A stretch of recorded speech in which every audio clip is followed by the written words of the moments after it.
Hello, YouTube. I'm Vince White. I'm an employment attorney, and we're talking about the Pregnant Workers Fairness Act.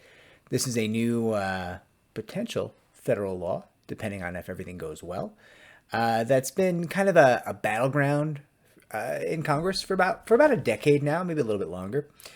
And essentially, the idea is, among a couple of other things, to extend reasonable accommodations to pregnant women. And what that means is if you're pregnant and you need extra bathroom breaks, or you need to have a water bottle at your workstation, or you can't lift as much as you used to lift when you weren't pregnant, you get these reasonable accommodations, and it helps you continue doing your job, right? Now, that's awesome and important, but it's not really that simple because we already had protections against pregnancy discrimination, and we already had protections under the Americans with Disabilities Act that provided reasonable accommodations. So, like one of the main, we'll touch on the heavy lifting, right?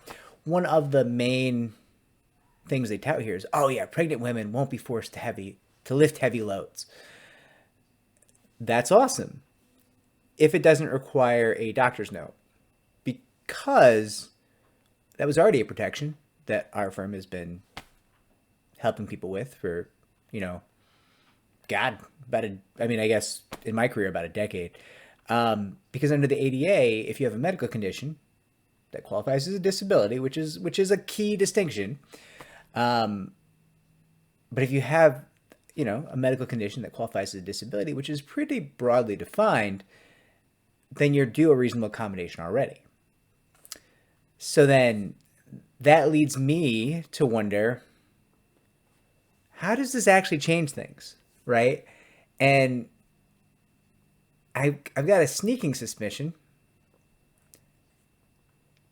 a concern, we'll call it, that it doesn't actually change things that much. The good news, I think, will be that like extra bathroom breaks and stools for pregnant workers at their workstations so they can sit down and stuff like that may be things that now will happen under this law without like requiring a doctor's note and a big fight and a reasonable accommodation dialogue and all these things.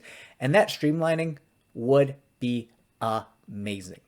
Be huge, right? It's really unfortunate to see mothers dealing with pregnancy and then having to go get letters from their doctor just to get a stool, right? That's ridiculous. And employers should do better, and they must do better. But I'm not entirely sure why that, of all things, would have taken a decade of wrangling in Congress to get done. And I looked into it fairly heavily, and I don't actually see too much else that this act provides. Most of these protections, they already exist in about 30 states, and I think you could argue that most of these protections exist in all states under the federal laws that you can kind of use in a creative fashion to get these things done. So, yay for common sense that we did something good. But why did it take a decade? And why is it so unimpressive? Like, I feel like we're achieving the goals of a decade ago. We're like, oh, we did it finally. And then employment attorneys are like, you guys are still dealing with it. We fixed that a decade ago through like creative litigation and case law. Like, what are you talking about? We fixed that problem. It's been fixed. Like, listen, we're gonna have to see how it plays out. Maybe I'm missing something. Maybe what the resources I'm looking at are not telling me something.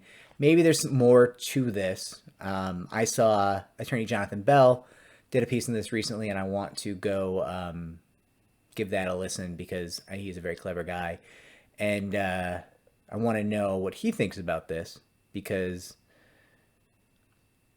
I'm like happy, but skeptical. Doesn't seem huge to me. And as I find out more, I will let you know more. And like and subscribe. Get your reasonable accommodations. Mothers to be, you have rights. If you feel like you're being targeted, talk to an employment attorney. Take care.